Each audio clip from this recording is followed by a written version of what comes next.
E aí, pessoal, tudo bem? Legal, né?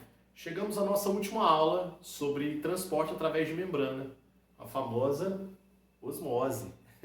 Galera, antes de mais nada, foi um prazer gravar essa pequena playlist aí para vocês sobre transportes através de membrana. Espero que ajude vocês aí na jornada de preparação que vocês estão enfrentando aí, beleza?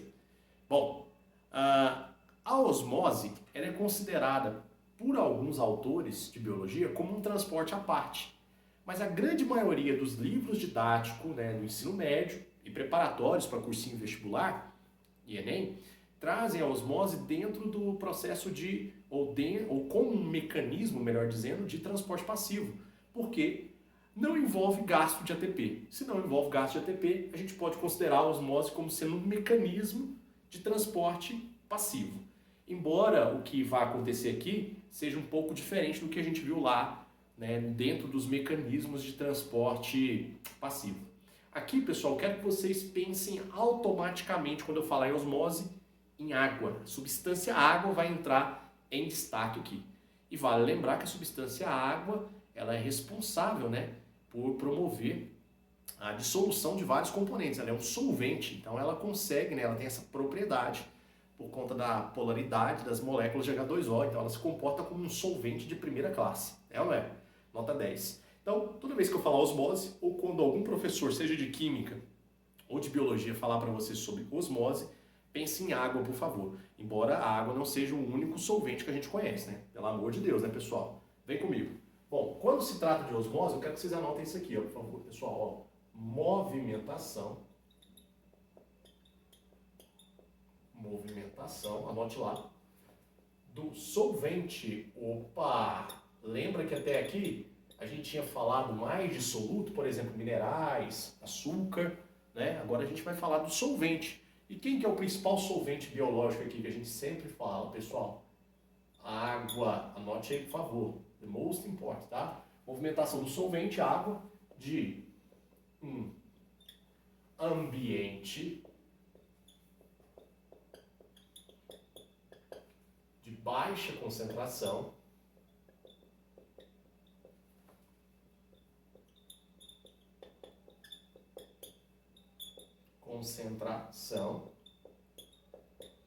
para um ambiente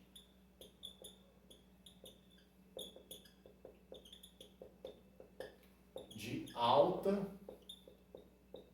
ou elevada, né, pessoal? Se vocês quiserem escrever elevada, concentração, de alta concentração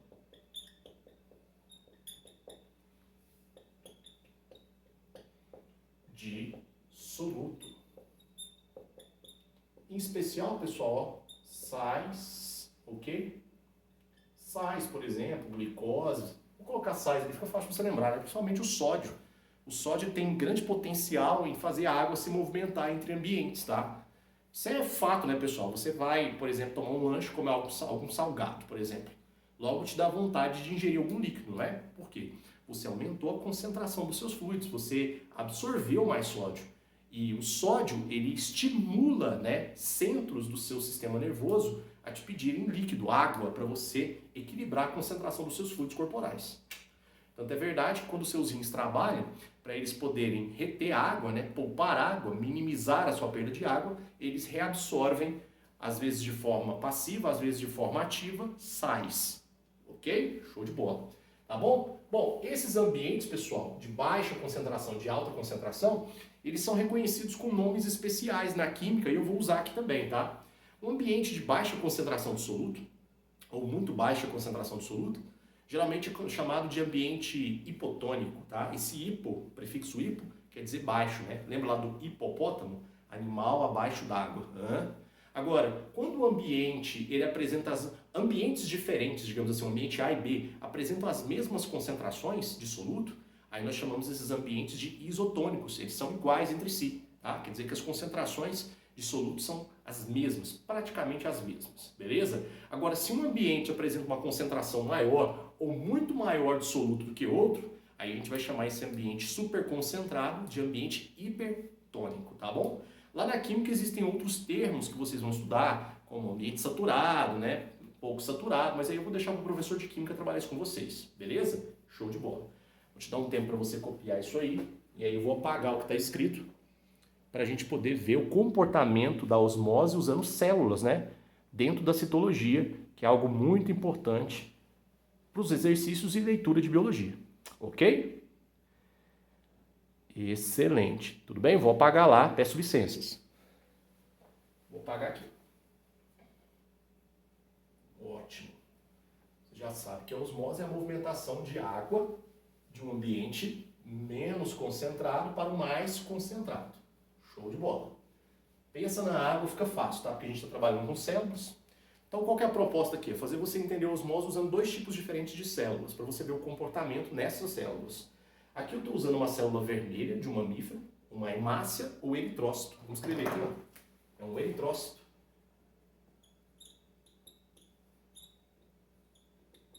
Beleza? Uma célula vermelha dos mamíferos, da circulação sanguínea de um mamífero, tá? E aqui eu estou usando uma célula vegetal típica, por exemplo, uma célula de parênquima, uma célula de folha, né? Dá para ver que é célula de parênquima porque tá vendo o citoplasma? Ele é verdinho, quer dizer que tem muito cloroplasto. Então, vou colocar célula de parênquima.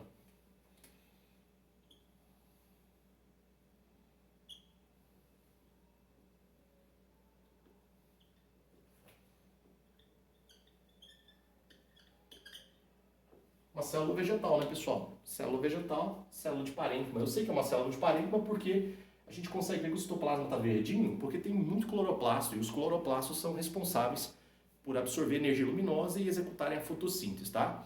Bom, deixa eu dar uma detalhada aqui primeiro para deixar já o palco arrumado para vocês. Vocês estão vendo aqui uma célula de parênquima, veja que ela tem um perfil assim mais geométrico, né? Aqui um perfil mais redondinho, aqui um perfil mais geométrico, mais quadradinho, retangular. E você percebe que externamente a membrana, você percebe aqui, ó, uma estrutura alaranjada. Eu vou chamar essa estrutura alaranjada de parede, né? Então você está vendo aqui uma parede celular. Uma parede celular. Maravilha. Galera, essa parede, ela é formada principalmente por um tipo de fibra que a gente chama de... Opa, caiu aqui, desculpa. Um tipo de fibra que a gente chama de celulose. É um polissacarídeo estrutural, né? Usado pelos seres do reino vegetal para a construção dessas paredes celulares. A parede tem a função de dar forma para a célula e protegê-la contra algum tipo de agressão externa, tá? Vocês vão perceber que ela tem um papel bem relevante na osmose. Daqui a pouco eu vou explicar como e, né, o que você deve se atentar. Por enquanto eu quero que você entenda o seguinte. A parede, ela tem poros, regiões de comunicação que permitem que uma célula consiga se comunicar com outra quimicamente. Que uma célula consiga transferir para outra nutrientes, que ela consiga receber substâncias do ambiente, que ela consiga doar substâncias para o ambiente, através dos mecanismos de transporte que a gente viu anteriormente. Fechou? Então a parede ela não é compacta, ela é porosa. Então existem perfurações muito pequenas que permitem, né, a movimentação de substâncias para dentro e para fora da célula. Beleza? Show! Lá dentro você está vendo aqui, ó, um espaço branco gigante. Esse espaço branco gigante, ó, vou até pontilhar aqui para você, ó, para ficar mais fácil você ver aí da sua casa. Esse espaço grande gigante que eu estou fazendo aí, ó, a gente chama isso aqui de vacúolo. Então aqui é um vacúolo. Gente, o vacúolo, ele é um grande reservatório de água. Então a água que entra na célula vegetal, e entra muita água na célula vegetal, porque a célula vegetal tem uma alta concentração, o que vai acontecer? Essa água ela vai ser armazenada aqui dentro, ó, do vacúolo. Aqui dentro do vacúolo também acontecem algumas reações químicas que ajudam a célula a digerir algum componente, né, a fazer alguma movimentação química, algum auê químico aqui dentro, tá? Mas basicamente o vacúolo é um reservatório de água. Aliás, pessoal, a presença de parede celular e a presença de vacúolo, fora o cloroplasto, que é uma estrutura, né, que a gente encontra em abundância em células do parênquima vegetal, são peças da célula que você pode usar para diferenciar uma célula eucariótica vegetal de uma célula eucariótica animal. A célula eucariótica vegetal apresenta essas estruturas, animal não. Beleza? Show! Daqui a pouco eu volto para cá então, beleza? Vem comigo aqui, ó. Vamos começar entendendo a osmose a partir daqui. Fica mais fácil aqui, depois a gente vai para lá, já que a gente fez a estruturação lá, beleza? Olha só, o eritrócito é uma célula, né, responsável por transportar gases pelo sangue de um animal mamífero. Os vertebrados todos têm eritrócito, mas os mamíferos, apresentam eritrócitos que são diferentes. Esses eritrócitos aqui são anucleados. As hemácias, também chamadas, os eritrócitos também são chamados de hemácias. São células anucleadas, duram em média 120 dias e apresentam lá dentro, né, abundância numa proteína que é o nosso pigmento respiratório, a hemoglobina, beleza? Então, em experimentos a partir da hemácia, fica fácil a gente entender o comportamento osmótico ou o comportamento da água. Vamos imaginar o seguinte, vamos imaginar que eu peguei essa hemácia aqui, ó, o eritrócito, e coloquei ela num ambiente isotônico, ó, vou colocar apenas isotônico. Vocês vão perceber o seguinte, a concentração do soluto dentro e fora, né, imagina que eu pus ela num frasco com água, com a mesma concentração da concentração interna, citoplasmática. Vocês vão perceber que como as concentrações são muito parecidas, a célula não vai nem ganhar nem vai perder água, ou seja, não vai acontecer movimentação do solvente, da água. Mas, se eu pegar essa célula e tirar ela do ambiente isotônico e mergulhar, por exemplo, num ambiente hipertônico, aí a coisa muda, moçada, sabe por quê? Como a água que está ao redor, né, a solução que está ao redor, tem uma concentração maior de solutos, a água que está no interior da hemácia começa a abandonar a célula. A água começa a se movimentar para fora da célula. Como ela se movimenta para fora, a gente chama isso de osmose. Ou seja, a célula está perdendo água para o ambiente por osmose. Então a água está saindo, ó. A água está saindo. Se a água está saindo, a célula vai desidratando e murcha. Ela fica com esse aspecto aqui murcho. A célula pode deixar de funcionar se ela ficar com esse aspecto. Beleza? Qual é a função dessa célula? Transporte de gases. Imagine só, uma pessoa injeta uma solução salina num vaso sanguíneo. Uma solução salina é uma solução super concentrada, hipertônica. Esse sal em excesso que vai circular pelo sangue vai causar desidratação de milhares de hemácias. As hemácias não vão funcionar, essa pessoa vai ter dificuldade de transportar gases pelo corpo e pode acabar falecendo. Beleza? Agora vamos fazer outro teste. Vamos pegar essa hemácia, que está no ambiente isotônico, e vamos colocar num ambiente de baixa concentração. Um pouco de água com pouco sal. Tá? Um ambiente de baixa concentração a gente chama de ambiente hipotônico. Um ambiente hipotônico é diferente. A água que está aqui, a solução que está aqui ao redor, tem pouco sal. E lá dentro da hemácia tem muitos componentes, muito sal. O que vai acontecer? A água que está no ambiente começa a se movimentar para dentro da hemácia. Como é que é o nome disso, pessoal? A gente chama isso de osmose. A osmose causada aqui pelo ambiente hipotônico vai fazer a hemácia ganhar muita água, muita água, muita água. E como ela é uma célula pequena, fina, delicada, ela começa a ficar cheia d'água. A gente chama isso de túrgida. Ela começa a ficar túrgida, lotada de água. Até que chega um ponto ó, que ela não suporta. Ela começa a rasgar a sua membrana e começa a vazar, perder água. Ela estoura, a célula vai estourar. Imagina a analogia, você pega uma bexiga, né, e coloca água nela até ela não suportar mais, ela estoura. É o que está acontecendo aqui com a hemácia, ela está perdendo água, ela estourou. Esse processo aqui a gente chama de lise celular. Aconteceu a lise da hemácia. Como é que é o nome desse processo?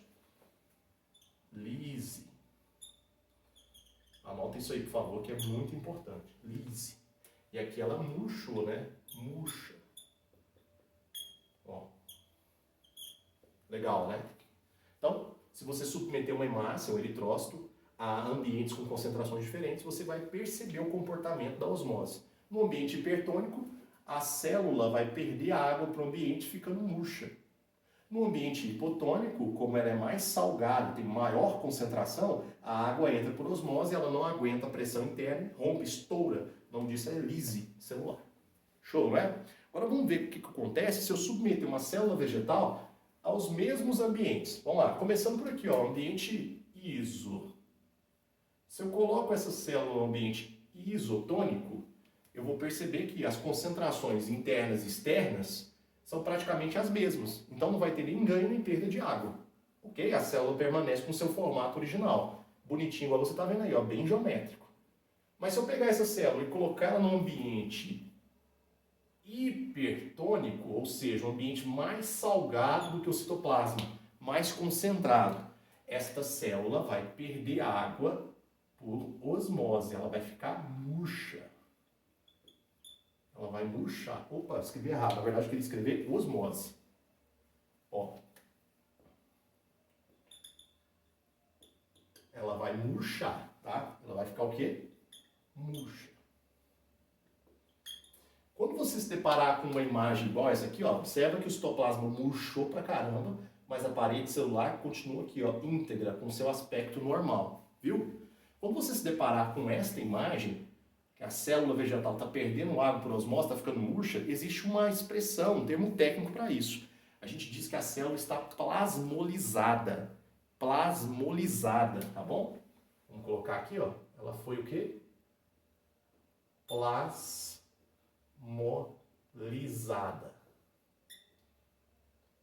Deixa eu falar que a célula foi plasmolizada. Olha que legal. Interessante, né? Vamos imaginar o seguinte, a gente pega a célula que foi plasmolizada, tá murcha, e tira ela desse ambiente salgado, dá uma chacoalhada nela para ela melhorar, e coloca ela num ambiente com baixa concentração de sal, um ambiente hipotônico.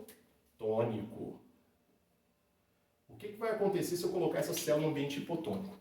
Bom, como o interior dela agora é mais salgado, mais concentrado que o exterior, essa célula vai começar a receber água. Ela vai ganhar água por um mecanismo que você já sabe, a famosa osmose. Osmose é a movimentação de água de um meio menos concentrado para o mais concentrado. Essa água vai se acumular aqui no interior do vacúolo, vai ficar cheio de água aqui dentro, ó. Muita água. Esta água em excesso aqui dentro, pessoal, ela vai criar internamente uma pressão na parede celular. Veja que a parede está distendida. Isso é normal, viu? A parede tem flexibilidade, então ela se distende mesmo. Mas vai chegar um ponto que essa distensão vai ser máxima, vai alcançar o limite. Quando chega nesse ponto, parou, não entra mais água. Por quê? Vai criar aqui na face interna da parede celular uma pressão tão grande exercida pelo crescimento do vacúolo que essa organela fecha os poros por onde a água estava entrando. Fechando os poros, não entra mais água. É o que alguns autores chamam de pressão de Tugor. Quer dizer que a célula está tão cheia de água que não tem como entrar mais água. Fecharam-se os poros, os caminhos por onde a água entrava. Pressão de Turgor, beleza? Interessante demais.